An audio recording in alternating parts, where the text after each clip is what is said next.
నిన్న ఈ రోజు ఉదయమంతా చిన్న బొద్దింకలు ధర్నాలు, రాస్తాలు, నిరసనలు చేశాయి కదా. ఈ బొద్దింకలన్నీ పోలీసుల మీద రాళ్లు రువ్వాయి. అలాగే పోలీసుల చేత దెబ్బలు కూడా తిన్నాయి. ఇటు పోలీసులు దెబ్బలు తిన్నారు, అటు చిన్న బొద్దింకలు దెబ్బలు తిన్నాయి. అయితే ఇప్పుడు అసలైనటువంటి పెద్ద బొద్దింకలు వచ్చాయి. ఆ పెద్ద బొద్దింకలు రాహుల్ గాంధీ, అలాగే ప్రియాంక గాంధీ, ఖర్గే వీళ్ళందరూ వచ్చి ఇప్పుడు నరేంద్ర మోదీ గారి ఇంటి ముందే ధర్నాకి దిగారు.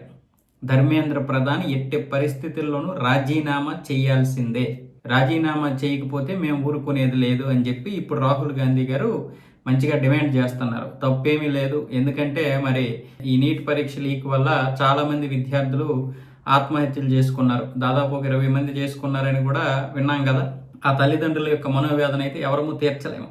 మరి వీళ్ళ యొక్క హయాంలో 96 సార్లు జరిగినటువంటి ఈ యొక్క లీకేజీల గురించి మరి ఆ రోజు వీళ్ళెందుకు క్షమాపణలు చెప్పలేదో ఇప్పుడు సమాధానం చెప్పాలి. ఆ రోజు తల్లిదండ్రులు పడే నరకానికి, ఆ కడుపు కోతకి మరి వీళ్ళు ఏమైపోయారు? రాహుల్ గాంధీ ఏమీ అప్పుడేం పుట్టలేదు, లేకపోతే చిన్నపిల్లడేం కాదు కదా. అప్పటికే యువరాజు ఏమొచ్చేసి ప్రధానమంత్రి కేటగిరీలో ఉన్నాడు. ఎప్పుడు మొన్నే 2004 నుంచి 14 వరకు మన రాజశేఖర్ రెడ్డి గారు యువరాజుని ప్రధానమంత్రిని చేస్తామని కూడా ప్రపోజల్ చేశారు కదా. మరి అలాంటి మెచ్యూర్ అయినటువంటి వ్యక్తిని మరి ఈరోజు మనం చూస్తున్నాం కాబట్టి మరి అలాంటి వ్యక్తి అప్పుడు కూడా మరి ప్రశ్నించాలి కదా. అలాగని వాళ్ళు తప్పు చేశారు కాబట్టి వీళ్ళు తప్పు చేశారు అని నేను సమర్థించడం లేదు. దీని గురించి ఆల్రెడీ 13 మందిని అరెస్ట్ చేశారు. వారికి కఠినమైనటువంటి శిక్షలు కూడా వేస్తున్నారు. ఒక బాధ్యత గలమైనటువంటి మంత్రి ఏం చేస్తాడు? ఆ యొక్క శాఖలో జరిగినటువంటి తప్పుల్ని సమర్థించకుండా వెంటనే వాటికి శిక్షలు పడేలా చేయాలి. అది చేయకపోతే మనం తప్పు పట్టాలి. అలాగని ధర్మేంద్ర ప్రధాన్ బాధ్యత తీసుకోలేదా? మొత్తం కేంద్ర ప్రభుత్వం బాధ్యత తీసుకుంది. అందుకే 13 మంది అరెస్ట్ అయ్యారు.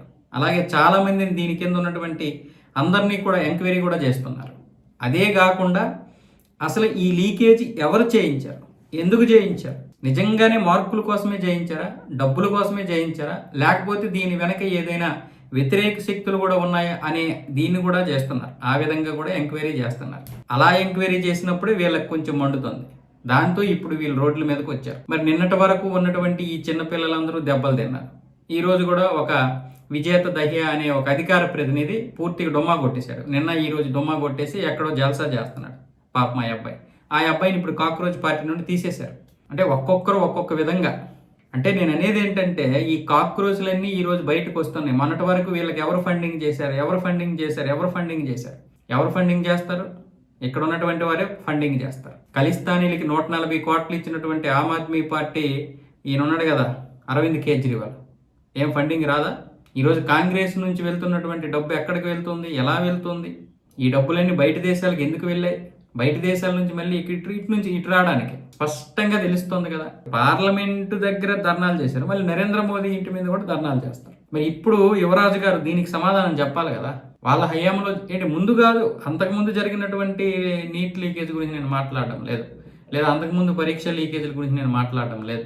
ఈ 10 సంవత్సరాలు 2004 నుంచి 2014 వరకు జరిగినటువంటి లీకేజీల గురించి అప్పుడు అనేక రాష్ట్రాల్లో జరిగాయి. అప్పుడు లీకేజీలు జరిగితే వాళ్ళు ఏం చేయగలుగుతారు? ఒక ప్రధానమంత్రి, లేకపోతే ఒక ప్రతిపక్ష నేత, లేకపోతే ఒక ముఖ్యమంత్రి ఇలాంటివి లీకేజీలు చేయిస్తారా ఎక్కడైనా? ఈ లీకేజీలు చేయడం వల్ల వాళ్ళకి ఏంటి ఉపయోగం? ఎవడో కక్కుర్తిపడి మార్కుల కోసమో డబ్బుల కోసమో చేస్తాడు. దానికి బాధ్యత ప్రభుత్వాలు వహించలేవు. కాకపోతే ప్రభుత్వాలు శిక్షలు విధిస్తాయి. ఈరోజు కాంగ్రెస్ అధికారంలో ఉన్నటువంటి 4 రాష్ట్రాల్లో ఎక్కడైనా పేపర్ లీకేజ్ అయ్యిందంటే ముఖ్యమంత్రులు ఏం చేస్తారు? వాళ్ళు ఏం చేయలేరు. వాళ్ళకి తెలియదు ఇక్కడ ఏం జరుగుతుందో. జరిగిన తర్వాత ఆ విద్యాశాఖ మంత్రిని వెంటనే పిలిపించి ఏం జరిగిందో ఇమీడియట్లీ తెలుసుకొని దానికి తగినటువంటి సపర్యలు చేయండి అని అంటారు. అంతకుమించి ఏం చేయగలుగుతారు? ఎవడు ఎప్పుడు ఏది ఆలోచిస్తాడో ఎవడికి తెలుసు. నిజంగా ఇందిరాగాంధీ గారికి ఆ ముందే తెలిస్తే తనను తను రక్షించుకునేది కదా సిక్కుల నుంచి. తన సెక్యూరిటీ నుంచి తనే రక్షించుకోలేకపోయింది. ఎందుకంటే ఏం జరుగుతుందో ఎవరికి తెలియదు.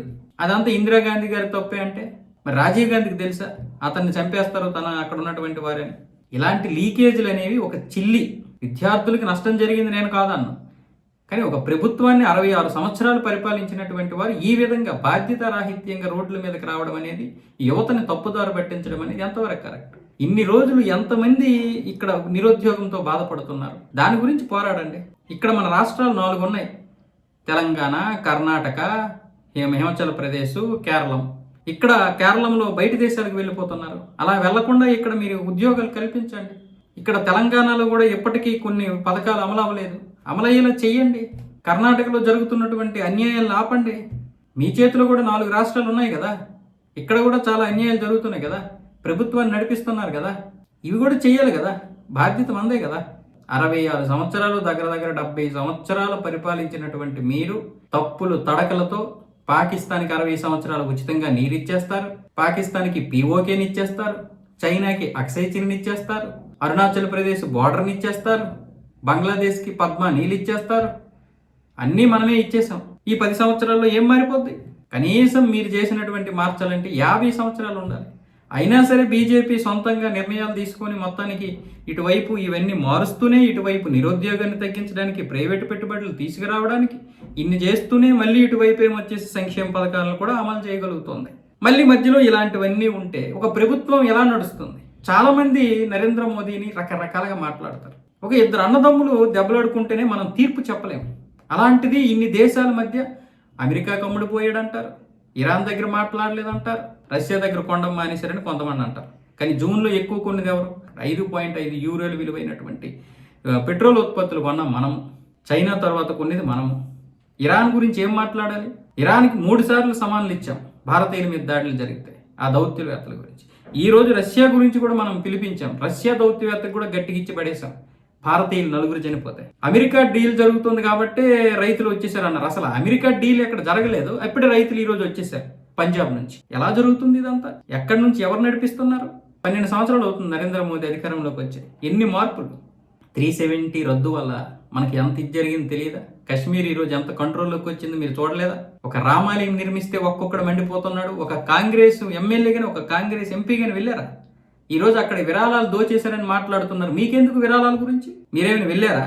రూపాయిని హుండీలు వేశారా? రాముడిని మొక్కారా?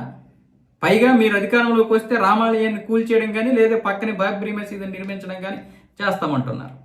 ఇది హిందూ వ్యతిరేక పనులు కాదా? అంటే 110-120 కోట్ల హిందువులు ఉన్నటువంటి మనోభావాలు మీకు లెక్కే లేదు. ఎందుకంటే ఈ హిందువులందరూ 100 రకాలుగా విడిపోతారు కాబట్టి, వాళ్ళే మీకు సపోర్ట్ చేస్తారు కాబట్టి. దేనికోసం మనం ఈ ధర్నాలు చేస్తున్నాం? ప్రభుత్వాన్ని నడిపించాలని కూడా మీరు అనుకుంటున్నారు కదా. ఈరోజు ఒక వందే భారత్ వచ్చింది. ఎలా వచ్చిందో మీకు తెలియదా? మన సొంతంగా నిర్మించుకున్నటువంటి వందే భారత్ అది మన సొంతంగా నిర్మించుకున్నాం. కేవలం 106 కోట్లు. ఇదే వందే భారత్కి జర్మనీ వాళ్ళు 300 కోట్ల రూపాయలు అడిగారు. ఈరోజు మనం 106 కోట్లకు రెడీ చేసుకుని చివరిగా 136 కోట్లతో మొత్తం అంత అయిపోతుంది మన సొంత టెక్నాలజీతో. ఈరోజు స్కైరూట్ ఏరోస్పేస్ ప్రైవేట్ది వచ్చింది. ఎలా వచ్చింది? ఏవుడు అది అభివృద్ధి చేయకుండా వచ్చింది. ఈరోజు ఒక హైడ్రోజన్ రైలు వచ్చింది. మీరే ఇక్కడ మొదలు పెట్టారు 2004 తర్వాత. ఎందుకు మరి ప్రారంభించలేకపోయారు? ఎందుకు మరి రెడీ చేయలేకపోయారు? మరి ఈ రోజు ఎందుకు రెడీ అయింది? హైడ్రోజన్ రైలు వస్తే ఇప్పటికి మనకి ఈరోజు ఈ ఇంధనం తగ్గేది కదా దిగుమతులు. ఈరోజు E20 ఎందుకు వచ్చింది? ఇథనాలు ఎలాగొచ్చాయి? రైతుల జోబీలోకి 1,66,000 కోట్ల రూపాయలు ఎలా వెళ్ళాయి? 13 లక్షల టన్నులు కార్బన్ డైఆక్సైడ్ విడుదల అవ్వాల్సినటువంటి దాని మీద అలా విడుదల కాకుండా ఈరోజు ఆ ఇథనాల్ని రెడీ చేశారు. ఆ పెట్రోల్ కనుక మనం వాడితే E20 రాకుండా ఈరోజు మన దేశంలో 13 లక్షల టన్నులు కార్బన్ డైఆక్సైడ్ విడుదల అయ్యేది. ఈరోజు గ్రీన్ ఎనర్జీ ఎలా అవుతుంది? ఈరోజు మనం ఇంచుమించు 1 టెరావాట్కి వెళ్తున్నాం. గ్రీన్ ఎనర్జీ కేవలం ఈ సోలార్ వల్ల, అలాగే ఈ పవన విద్యుత్ దీని ద్వారానే మనం 1 టెరావాట్కి అంటే 1000 గిగావాట్లు సంబంధించినటువంటి ఇప్పటికే ఆల్రెడీ 150 గిగావాట్లు దాటిపోయాం. దానికి మరి ఎలా జరుగుతుంది? ఈ 10 సంవత్సరాల్లోని ఇదంతా కూడా. ఈరోజు రాజస్థాన్ ఎడారిలో ఎంత అభివృద్ధి చేస్తున్నారు?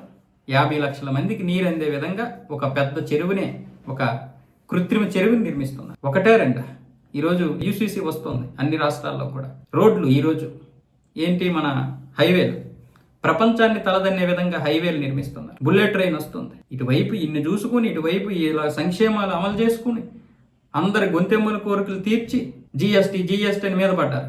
జిఎస్టీ లేకుండానే ఈరోజు ఇన్ని అభివృద్ధి పాలన చేయగలమా మనం? ప్రపంచ దేశాలు అభివృద్ధి చెందుతున్నాయంటే పన్నుల ద్వారా. మరి ఇక్కడ మనం పన్నులు కట్టాం. ఈరోజు 550 మోడల్ స్కూళ్ళు కట్టారు బీహార్లో. దాని గురించి మళ్ళీ రాద్దాంతం. మోడల్ స్కూల్ కడితే రాద్దాంతం, కట్టకపోతే రాద్దాంతం. ఈరోజు మనం ఎన్నో యూనివర్సిటీలు ప్రపంచాన్ని తలదన్నే విధంగా పోటీ పడడానికి ప్రయత్నాలు చేస్తున్నాయి. మనం ప్రతిదానికి ఒక సమయం ఉంటుంది, సమయం ఇవ్వాలి. మీరే ఇప్పుడు బీజేపీని హిందూ పార్టీగా తీర్చిదిద్దారు.